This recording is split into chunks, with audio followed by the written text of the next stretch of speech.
ಸ್ನೇಹಿತರೆ, ಎಲ್ಲರಿಗೂ ನಮಸ್ಕಾರ. ಮದರ್ಸ್ ಮೀಡಿಯಾಕ್ಕೆ ನಿಮ್ಮೆಲ್ಲರಿಗೂ ಸ್ವಾಗತ. ಇವತ್ತು ಜೈನರ ವಿರುದ್ಧ ಸೌಜನ್ಯ ಹೋರಾಟಗಾರರು ಹೋರಾಟ ಮಾಡ್ತಾ ಇದ್ದಾರೆ. ಈ ಜೈನರ ವಿರುದ್ಧ ಹೋರಾಟ ಮಾಡೋ ಮೊದಲು ಜೈನರು ದಕ್ಷಿಣ ಕನ್ನಡಕ್ಕೆ ಏನು ಮಾಡಿದ್ದಾರೆ ಅನ್ನೋದು ನಮ್ಮ ಜನಕ್ಕೆ ಅರ್ಥ ಆಗಬೇಕು. ಅದು ಎಷ್ಟೋ ಜನಕ್ಕೆ ಗೊತ್ತಿಲ್ಲ, ಜೈನರು ನಮಗೇನು ಮಾಡಿದ್ದಾರೆ ಅಂಥೇಳಿ. ನಮಗೆ ಧರ್ಮಸ್ಥಳದಲ್ಲಿ ಮಾತ್ರ ಕಾಣಿಸ್ತಾ ಇದೆ ಹೊರತು ಟೋಟಲ್ ನಮ್ಮ ದಕ್ಷಿಣ ಕನ್ನಡದಲ್ಲಿ ಜೈನರ ಕೊಡುಗೆ ಏನು, ಜೈನರಿಂದ ನಾವು ಇವತ್ತು ಉಸಿರಾಡ್ತಾ ಇದ್ದೀವಿ, ಬದುಕ್ತಾ ಇದ್ದೀವಿ. ನಮ್ಮ ಪ್ರತಿಯೊಂದು ಆಚರಣೆ ಉಳಿದಿದೆ ಅಂದರೆ ಅದಕ್ಕೆ ಕಾರಣ ಜೈನರು. ಇದು ನಾವು ಯಾವತ್ತೂ ಮರಿಬಾರ್ದು.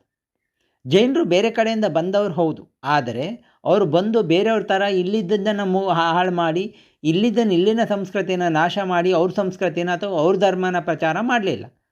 ಅವರೇನು ಮಾಡಿದ್ರು, ಇಲ್ಲಿಯ ಸಂಸ್ಕೃತಿ ಜೊತೆ ಅವರು ಬದುಕಿದ್ರು, ಇಲ್ಲಿಯವರು ಬದುಕೋ ಥರ ಮಾಡಿದ್ರು, ಇಲ್ಲಿಯವರು ಶ್ರೀಮಂತರಾಗೋ ಥರ, ಇಲ್ಲಿಯವರು ಬೆಳೆಯೋ ಥರ ಮಾಡಿದ್ರು. ಯಾಕೆ ಇದನ್ನು ಹೇಳ್ತಾ ಇದ್ದೀನಿ? ಇತಿಹಾಸ ನೀವು ನೋಡಿದಾಗ ನಮ್ಮ ದಕ್ಷಿಣ ಕನ್ನಡದಲ್ಲಿ ಯಾವಾಗಲೂ ಅತಿ ಹೆಚ್ಚು ಮಳೆ ಆಗ್ತಾ ಇದ್ದ ಒಂದು ಸಮಯದಲ್ಲಿ ಕಾಲಾಂತರ, ನಾನೆಲ್ಲೋ ಇತಿಹಾಸ ಓದಿದಾಗ ಕಾಲಾನಂತರದಲ್ಲಿ ಎಲ್ಲ ಪ್ರಳಯ ಆಗಿ ಇಲ್ಲಿ ಯಾವ ವ್ಯವಸಾಯ ಮಾಡೋಕ್ಕೂ ಸಮಯ ಇಲ್ಲದಿರೋ ಟೈಮಲ್ಲಿ ಮೊದಲೇ ನಮ್ಮ ಪೂರ್ವಜರು ಬಂದಿದ್ದರು ಇಲ್ಲಿಗೆ. ಪೂರ್ವಜರು ಬಂದು ಇಲ್ಲಿ ಹುರುಳಿನ ಮತ್ತು ಅಕ್ಕಿನ ಬಿತ್ತಿ ಅಲ್ಲಲ್ಲಿ ಬೆಳ್ಕೊಂಡು ಏನೋ ಗೆಡ್ಡೆಗನ್ಸು ತಿನ್ಕೊಂಡು ಬದುಕ್ತಾ ಇದ್ದರು.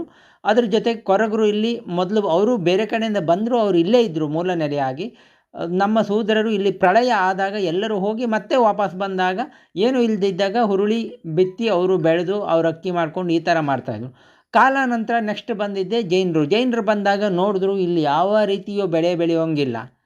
ಯಾಕೆಂದರೆ ಜೈನರದ್ದೇ ಅವ್ರದ್ದೊಂದು ಆಚರಣೆ ಬೇರೆ ಥರ ಇತ್ತು. ಅವ್ರು ಯಾವ ರೀತಿ ಬೆಳೆಯೋ ಥರನೂ ಇಲ್ಲ. ಇಲ್ಲಿ ಯಾವುದೇ ರೀತಿ ಇದಿಲ್ಲ. ಇಲ್ಲಿ ಎಲ್ಲ ರೀತಿಯಲ್ಲೂ ಸಮಸ್ಯೆ ಆಗಿದೆ. ಮತ್ತು ಹೊಂಡ ಕಂಡಿಗಳು, ನೀರು ಹೋಗುವ ಇದು ಬೆಟ್ಟ ಗುಡ್ಡಗಳು, ನೀರು ಎಲ್ಲೆಲ್ಲೋ ಹೋಗ್ತಾ ಇದೆ, ಏನೇನೋ ಆಗ್ತಾ ಇದೆ. ಯಾವ ರೀತಿ ಬೆಳೆಯೋಂಗಿಲ್ಲ. ಜನರು ಬದುಕೋದೇ ಕಷ್ಟದಲ್ಲಿ ಬದುಕಬೇಕು. ಇದಕ್ಕೇನಾದರೂ ಪರಿಹಾರ ಹುಡುಕಬೇಕಂದ್ರೆ ಅವರು ದೊಡ್ಡ ಯೋಜನೆಯನ್ನು ಶುರು ಮಾಡಿ ಏನು ಮಾಡಿದ್ರು, ಇಲ್ಲಿರೋ ಗುಡ್ಡ ಬೆಟ್ಟಗಳನ್ನು ಕಡಿದು ಅದನ್ನು ಗೆದ್ದೆಗಳನ್ನು ಮಾಡಿ ಅದನ್ನು ಸಮತಟ್ಟು ಮಾಡಿ 3 ರೀತಿ ಬೆಳೆಯೋ, ಅಂದರೆ ಕೊಳಕೆ ಬೆಳೆಯೋ ಥರ, ಸುಗ್ಗಿ ಬೆಳೆಯೋ ಥರ, ಅದೇ ರೀತಿ ಬೆಟ್ಟಗೆದ್ದೆಗಳನ್ನು, ಈ ರೀತಿ ಗೆದ್ದೆಗಳನ್ನೆಲ್ಲ ಮಾಡಿ ಭತ್ತ ಬೆಳೆಯೋದನ್ನು ಹೇಗೆ ಅನ್ನೋದನ್ನು ನಮಗೆ ಹೇಳಿಕೊಟ್ರು. ಅದನ್ನು ಹೇಳಿಕೊಟ್ಟಿದ್ದ ಜೊತೆಗೆ ಅವರು ಅಲ್ಲಿ ಸಂಪಾದನೆ ಮಾಡಿಲ್ಲ ಅಂತ ಅವರು ಅದಕ್ಕೆ ಖರ್ಚು ಅಷ್ಟೇ ಮಾಡಿದರು. ಇಲ್ಲಿ ಜನರ ಜೊತೆಗೆ ನಾವು ಇಲ್ಲೇನು ಮೂಲ ಜನರಿದ್ದರು ಅವ್ರನ್ನ ತಗೊಂಡು ಅವ್ರ ಜೊತೆ ಸೇರಿಕೊಂಡು ಹಣ ಖರ್ಚು ಮಾಡಿ ಇದನ್ನೆಲ್ಲ ಮಾಡಿದ ನಂತರ ಇದನ್ನು ಗೇಣಿ ಕೊಟ್ಟರು, ಅವರು ಸಂಪಾದನೆ ಮಾಡಿದ್ರು, ಅದ್ರ ಜೊತೆ ನಾವು ಬದುಕೋ ಥರನೂ ಆದರು. ನಂತರ ಅದು ಕೆಲವರಿಗೆ ಅವರವರಿಗೆ ಬಿಟ್ಟು ಕೊಟ್ಟರು, ಅವರವರಿಗೆ ಸೇಲ್ ಮಾಡಿದ್ರು, ಅವ್ರವ್ರು ಜಮೀನು ಮಾಡ್ಕೊತ ಹೋದರು. ಆ ಜಮೀನು ಗೆದ್ದೆಗಳೆಲ್ಲ ಇವತ್ತಿದೆ. ಇವತ್ತು ಎಷ್ಟೋ ಜನ ಮಾಡ್ತಾ ಇಲ್ಲ ಅನ್ನೋದು. ಆದರೆ ಇವತ್ತು ನಾವು ಅಕ್ಕಿ ಬೆಳೀತಾ ಇದ್ದೀವಿ, ಅಕ್ಕಿ ತಿಂತಾ ಇದ್ದೀವಿ, ನಾವು ಅನ್ನ ತಿಂತಿದ್ದೀವಿ ಅಂದರೆ ಅದಕ್ಕೆ ಮೂಲ ಶ್ರಮ ಯಾರ್ದು, ಇಲ್ಲಿಯ ಡೆವಲಪ್ಮೆಂಟ್ ಮಾಡಿದ್ದು ಯಾರು ಅಂದರೆ ಜೈನರು. ಇವತ್ತು ಜೈನರಿಗೆ ಅಷ್ಟು ಶಕ್ತಿ ಇದೆ. ಆನಂತರ ಅವರು ಇಲ್ಲಿಯ ಸಂಸ್ಕೃತಿನ ಏನಾದರೂ ನಾಶ ಮಾಡಿದ್ರಾ? ಇಲ್ಲ. ಇಲ್ಲಿ ನಾವು ಏನು ಭೂತಕೋಲಗಳನ್ನು ದೈವಗಳನ್ನು ನಂಬ್ತಾ ಇದ್ದೀವಿ ಅದನ್ನೆಲ್ಲದರ ಜೊತೆಗೆ ಅವ್ರ ಸಂಸ್ಕೃತಿನೂ ಅವ್ರ ಆಚರಣೆಗಳನ್ನು ಮಾಡಿಕೊಂಡ್ರು. ಅವ್ರ ದೇವರುಗಳೂ ಅವ್ರು ನಮ್ಮ ಸಂಸ್ಕೃತಿ, ನಮ್ಮ ಭೂತ ದೈವ ನಾವು ಹೇಗೆ ನಂಬ್ತಾ ಇದ್ದೀವಿ ಅದೇ ಥರ ಅವರು ನಂಬಿದ್ರು. ನೀವು ಎಲ್ಲ ಜೈನರು ಆವತ್ತು ಭೂತಕೋಲ ನಡೆದಿದ್ದರಿಂದ ಇವತ್ತು ಯಾವ ದೈವ ಭೂತಕೋಲದಲ್ಲೂ ಜೈನರಿಗೆ ಫಸ್ಟು ಪ್ರಸಾದ ಕೊಡುತ್ತೆ, ದೈವ ಭೂತಕ್ಕೆ ಕರೆದು ಕೊಡುತ್ತೆ. ಯಾಕೆ ಕೊಡುತ್ತೆ? ಅವ್ರ ಸಂಸ್ಕೃತಿಯಲ್ಲಿ ನಮ್ಮ ಆಚರಣೆಗಳಿಲ್ಲ. ನಾವು ನಾನ್ ವೆಜ್ಜನ್ನು ಕೋಳಿನ ಬಲಿ ಕೊಡ್ತೀವಿ, ಅದಿಲ್ಲ. ಅವರು ಬೇರೆ ರೀತಿಯಲ್ಲಿ ಮಾಡ್ತಾರೆ. ಅಷ್ಟೇ ಬಿಟ್ಟರೆ ಅವರು ನಮ್ಮ ಯಾವ ದೈವಗಳಿದೆ ಅದನ್ನೆಲ್ಲರೂ ಆಚರಣೆ ಮಾಡಿಕೊಂಡೇ ಬಂದಿದ್ದಾರೆ. ನಮ್ಮ ಆಚರಣೆಗಳನ್ನ ತಪ್ಪು ಅಂತ ಮಾಡಿಲ್ಲ, ನಮ್ಮ ಆಚರಣೆಗಳನ್ನ ನಿಲ್ಲಿಸಿಲ್ಲ, ಏನೂ ಮಾಡಿಲ್ಲ. ಅದಕ್ಕೆ ಜೈನರು ಅಂದ ತಕ್ಷಣ ನಾವು ಇವತ್ತು ಸೌಜನ್ಯ ಹೋರಾಟಗಾರರು ಮಾಡ್ತಾ ಇರೋದು ಏನು ಗೊತ್ತಾ? ಜೈನರು ಅಂಥೇಳಿ ಬೇರೆಯವರು, ಬಂಟ ಸಮುದಾಯದವರು, ಬೇರೆ ಸಮುದಾಯದವರು, ಪೂಜಾರಿ ಸಮುದಾಯದವರು, ಅವರೆಲ್ಲರನ್ನೂ ಎತ್ತಿ ಕಟ್ಟಿದ್ದಾರೆ.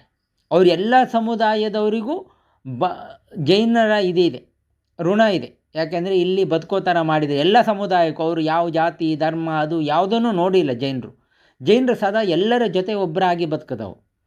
ಆ ಥರ ಬದುಕದಂಥ ಜೈನರನ್ನು ನಾವು ಏನು ಮಾಡ್ತಾಯಿದ್ದೀವಿ ಇವತ್ತು?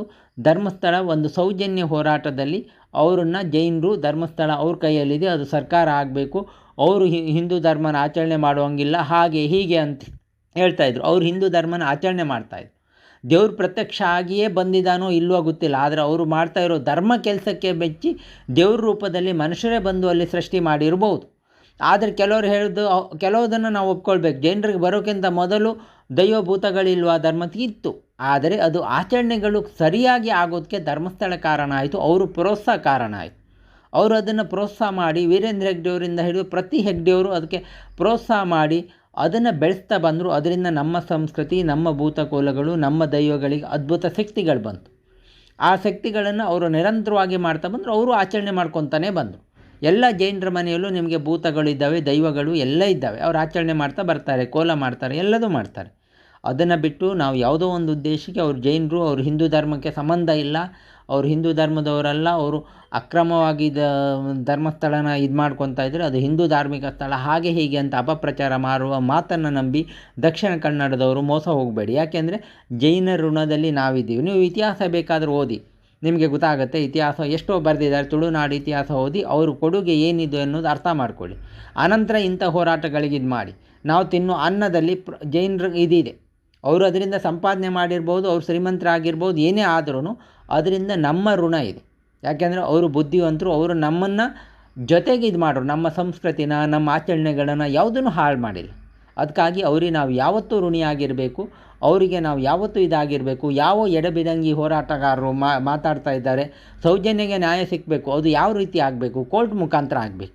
ಅದಕ್ಕೆ ಯಾವುದೋ ಸಂಸ್ಥೆ ಮೇಲೆ, ಹೆಗ್ಡೆಯರ್ ಮೇಲೆ ಅಪಾದನೆ ಮಾಡ್ತಾ ಇರೋದು ಇದೆಯಲ್ಲ, ಇದು ಸತ್ಯ ಅಲ್ಲ. ಅದನ್ನು ಇನ್ನೂ ತನಿಖೆ ಮಾಡೋದಕ್ಕೆ ಅದಕ್ಕೂ ದೊಡ್ಡ ಹೋರಾಟ ಮಾಡಲಿ. ಧರ್ಮಸ್ಥಳದ ವಿರುದ್ಧ ಯಾಕೆ ಹೋರಾಟ ಮಾಡ್ತಾರೆ? ಹೆಗ್ಡೆಯರ್ ವಿರುದ್ಧ ಯಾಕೆ ಹೋರಾಟ ಮಾಡ್ತಾರೆ? ಸರ್ಕಾರದ ವಿರುದ್ಧ ಹೋರಾಟ ಮಾಡಿ. ಈಗ ಬೇರೆ ತನಿಖೆ ಆಗಬೇಕು ಅಂತ ಹೋರಾಟ ಮಾಡಿ, ಆ ಹೋರಾಟಕ್ಕೆ ನಾವು ಸಪೋರ್ಟ್ ಮಾಡ್ತೀವಿ. ಅದು ಬಿಟ್ಟು ಈ ರೀತಿ ಮಾಡೋದು ಮತ್ತು ನಮ್ಮ ದಕ್ಷಿಣ ಕನ್ನಡದ ಇವ್ರ ಮಾತು ಕೇಳಿ ನಾವು ಹಾಳಾಗೋದು ಬೇಡ ಅಂತ ಹೇಳ್ತಾ ನನ್ನ ಮಾತು ಮುಗಿಸ್ತೀನಿ. ನಮಸ್ಕಾರ, ಧನ್ಯವಾದಗಳು.